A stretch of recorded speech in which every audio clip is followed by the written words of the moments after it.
بسم اللہ الرحمن الرحیم۔ السلام علیکم ورحمۃ اللہ وبرکاتہ۔ حضرت عمر رضی اللہ تعالیٰ عنہ جن سے کشتی لڑتے ہیں۔ ایک مرتبہ حضرت عبداللہ بن مسعود رضی اللہ تعالیٰ عنہ پروقار اور پرسکون انداز میں بیٹھے تھے۔ آپ رضی اللہ عنہ کے ارد گرد صحابہ تابعین رضوان اللہ اجمعین کی ایک جماعت بیٹھی ہوئی تھی۔ آپ رضی اللہ عنہ لوگوں کو نادر و انوکھے واقعات سنا رہے تھے۔ اسی اثناء میں آپ رضی اللہ عنہ نے فرمایا، رسول اللہ صلی اللہ علیہ وسلم کے ایک صحابی رضی اللہ عنہ کی مدینہ کی کسی گلی میں ایک جن سے ملاقات ہو گئی۔ اس جن نے ان صحابی رضی اللہ عنہ کو کشتی کی دعوت دی۔ چنانچہ ان کی کشتی ہوئی تو ان صحابی رضی اللہ عنہ نے اس جن کو پچھاڑ دیا۔ وہ جن کہنے لگا کہ مجھے چھوڑ دو۔ صحابی رضی اللہ عنہ نے اس کو چھوڑ دیا۔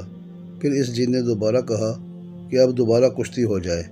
چنانچہ پھر ان میں کشتی ہوئی تو صحابی رضی اللہ تعالیٰ عنہ اس جن کو زور سے پٹخ دیا اور اس کے سینے پر چڑھ کر بیٹھ گئے۔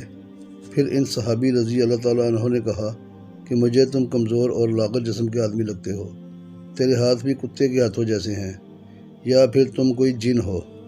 جن نے کہا، ہاں خدا کی قسم میں جنوں میں سے ہوں۔ صحابی رضی اللہ تعالیٰ عنہ نے فرمایا کہ میں تمہیں اس وقت تک نہیں چھوڑوں گا جب تک کہ تم مجھے وہ دعا نہیں بتا دو گے جس کے ذریعے ہم تمہارے اثر سے محفوظ رہ سکیں۔ اس جن نے کہا کہ وہ آیت الکرسی ہے۔ کسی نے حضرت ابن مسعود رضی اللہ تعالیٰ عنہ سے پوچھا کہ وہ صحابی رضی اللہ تعالیٰ عنہ کون شخص تھے؟ انہوں نے فرمایا کہ ایسا صحابی عمر رضی اللہ تعالیٰ عنہ کے سوا اور کون ہو سکتا ہے۔